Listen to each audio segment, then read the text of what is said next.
Hello and welcome to Do It Yourself channel. Today I will show you where to find the option and how to customize icons in Realme 14 Pro phone. First of all, we need to go to our phone settings. Then in settings, we're looking for wallpaper and style.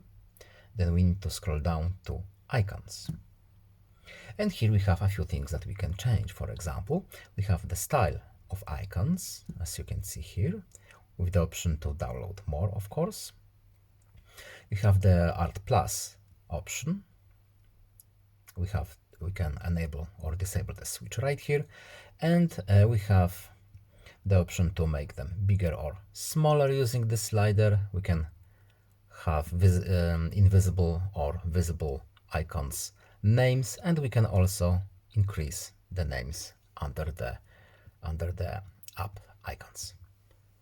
And that's all. I hope this video is helpful to you, and goodbye.